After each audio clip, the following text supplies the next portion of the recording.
Meu nome é Ângela Rodrigues Alves, eu sou jornalista, trabalho na área de meio ambiente há pelo menos 20 anos, sou moradora de Interlagos desde 1980, quando eram muito poucas casas aqui ainda na região, e moro exatamente do outro lado da rua do Parque Municipal Jacques Cousteau. Durante os últimos 20 anos, eu tenho visto a degradação que tem acontecido aqui. Ela aumentou muito, principalmente depois da ligação de galerias pluviais nessa área, que hoje é o parque. Essas galerias acabam trazendo um volume de água que não é adequado à infraestrutura do parque, e muito lixo e um pouco de esgoto também. Então, eu acho que nos últimos 15 anos, os moradores aqui da região se juntaram, formaram uma ONG, uma organização não governamental chamada Fiscais da Natureza, depois que eles cansaram de reclamar dessa situação. Nesses 12 anos de ONG, nenhuma obra de manutenção foi feita aqui. Todas as obras que foram feitas para a instalação dessas galerias acabaram por ruir ante a força das águas, e hoje a gente vive um estado de calamidade ambiental aqui na área do parque. Certo, Ângela. Você pode destacar para a gente qual época do ano você tem problemas com enchentes e quais são as experiências que você tem nesse sentido? Problemas com enchentes nós começamos a ter principalmente depois que as galerias foram localizadas aqui. A cada ano nós estamos tendo uma área nova sendo inundada, porque o lago está assoreando, os córregos estão assoreando, então a capacidade de armazenamento dessa água hoje do parque ela está muito pequena. Então, partindo da época de chuva, né, nós tivemos, por exemplo, só em janeiro e fevereiro, 5 grandes inundações aqui. Ano passado nós tivemos 2, no ano anterior 1 em cada ano. Então a frequência dessas inundações. O índice pluviométrico antes, nós só tínhamos grandes inundações acima de 70 milímetros. Hoje, com 20 milímetros de chuva, nós estamos tendo áreas inundadas aqui dentro.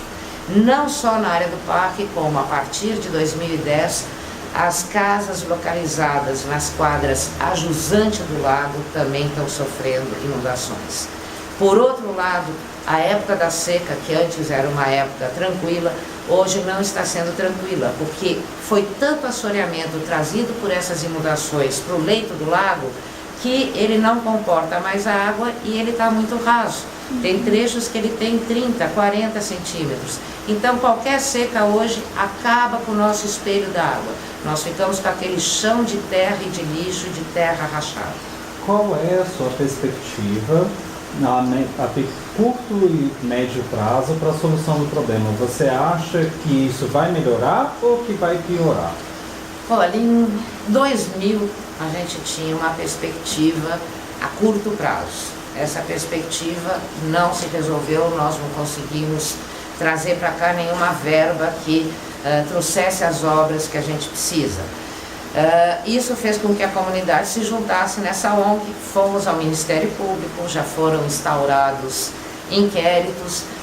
Esses inquéritos, alguns já terminaram, já tivemos decisões judiciais para que sejam feitas as obras necessárias de preservação e manutenção, porém nenhuma obra, nenhuma decisão judicial foi cumprida até hoje. Então, se há 20 anos atrás eu tinha uma expectativa de curto e médio prazo, ela já virou de longo, e eu acredito que hoje, com a experiência que eu estou tendo, eu não tenho mais perspectiva nenhuma. Você falou em obras, né, que poderiam melhorar a situação do parque, melhorar a questão dos alagamentos devido à urbanização.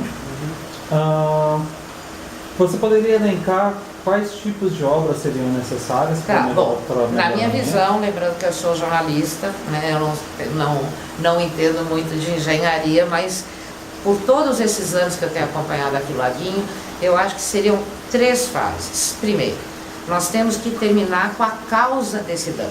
A causa desse dano é a contribuição de um volume de água excessivo, de lixo, de detrito e de esgoto. eu entendo que isso poderia ser feito ou com o desvio dessas galerias pluviais, mas eu também entendo que nós já estamos passando o problema para a represa de Guarapiranga. É aquela política de causar o dano rio abaixo. A outra, caixas de contenção, onde a gente segurasse esses detritos, esse lixo, essa terra, antes de entrar na área do parque, nos córregos e no lago. Ao mesmo tempo do desvio dessas galerias, seria recompor as margens dos riachos, as áreas que desabaram em função da erosão.